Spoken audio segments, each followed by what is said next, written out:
have a good answer.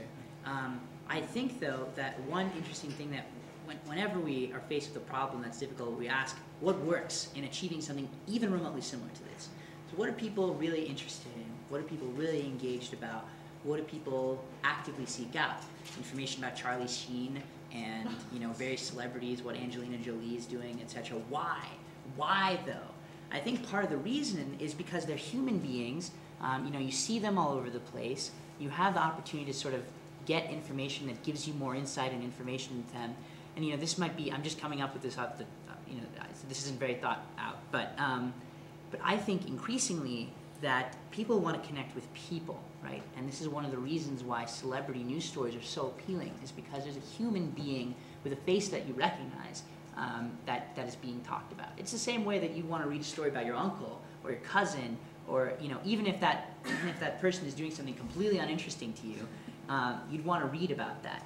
So how can we facilitate the creation of relationships between people here in the United States who are consuming the information that journalists are sharing with them and the subjects of the story? I think maybe there's a variety of ways to do that, but right now technology gives us an unprecedented opportunity to facilitate that, right? To facilitate conversation between an Egyptian protester and an American high school student, let's say. I mean, is there an opportunity to do something like that? If there's opportunity for such engagement, I feel that will generate and that's why Twitter, right, has been so explosive around this, because you can write Bill Gates on Twitter, right? You can connect with a protester in Cairo and have a conversation to some extent.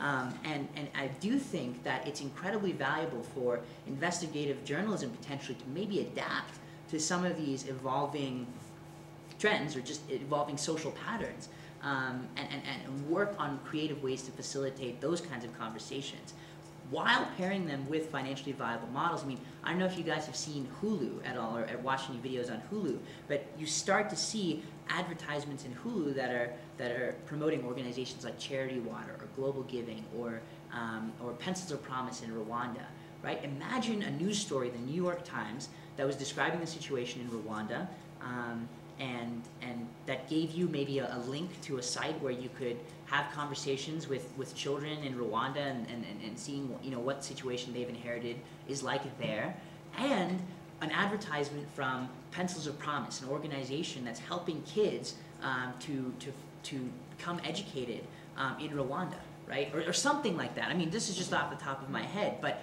are there opportunities to do such things, right? And so I think that those are some of the ways that maybe investigative journalism could help to engage people who are not seeking out this information, by giving them opportunities to do so, and then by pointing them in the directions of solutions. And that doesn't need to violate your concern about the journalist taking a stance on what the solution should be. That's the responsibility of the advertiser, who's intentionally attempting to promote a certain product, service, organization, etc. potentially. There's been a lot of talk out there about building community, especially around hyperlocal sites. But I'm wondering if that's a conversation we need to have about building community around investigative reporting, to educate people on what it really is. It's the kind of story information you want to know but don't realize you need to know. It's revealing problems in society that you want to fix, right, and you want fixed, and then showing you how you can help be part of the solution.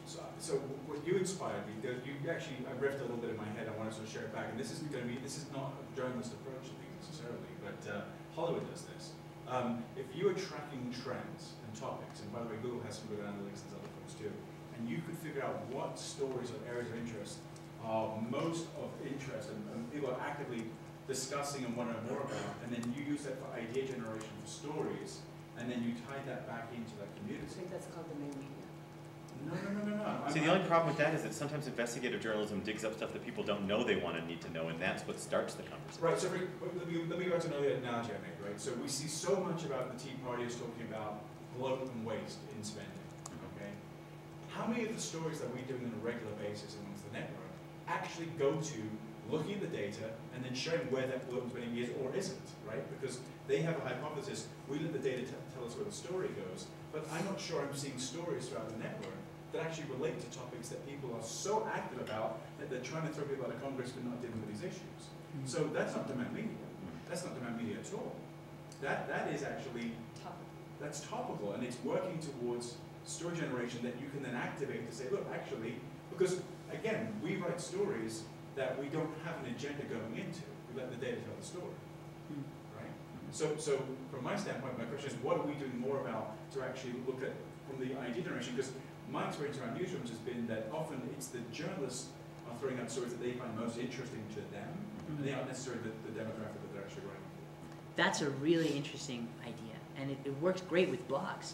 A lot of popular bloggers will poll their readers, or just maybe they'll shout out on Twitter, what do you guys want to know about? I mean, I don't have any ideas. The remarkable thing that they see is people come in and they offer tons of ideas. And the really cool thing is that for an individual who is making a contribution, that story gets written up. Think about how empowered you feel. Think about how cared for you feel. And maybe this is the difference between journalism and business to some degree. Business, hopefully, ideally, it should be talking to its customers, engaging with its customers, and trying to say, what is it that you need that I can help provide you?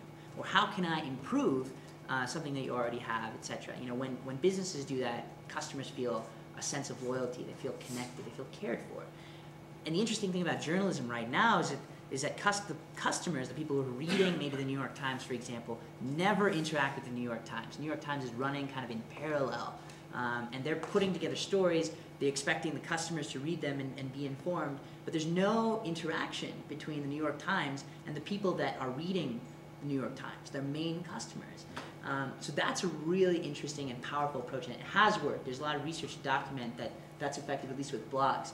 And the interesting thing now is, the power of crowdsourcing, right? Of getting people to actually not only be recipients of the news, but creators of the news. And there are platforms like CrowdVoice that is completely crowdsourced news.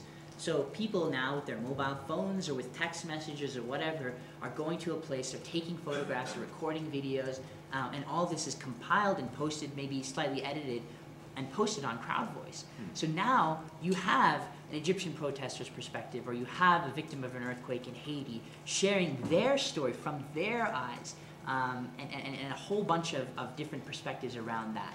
And that's empowering. That suddenly feels like you have a voice that echoes across the world, that somebody potentially in Bahrain right now is reading about and learning about, or that potentially people in the United States are reading about and clamoring for their government to take action, or to support, or to push Mubarak to leave, something like that, right?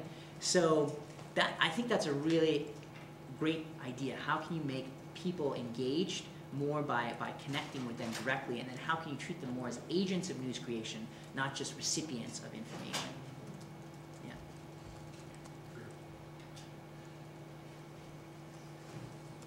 So I think that we're about to wrap up right at 3:15.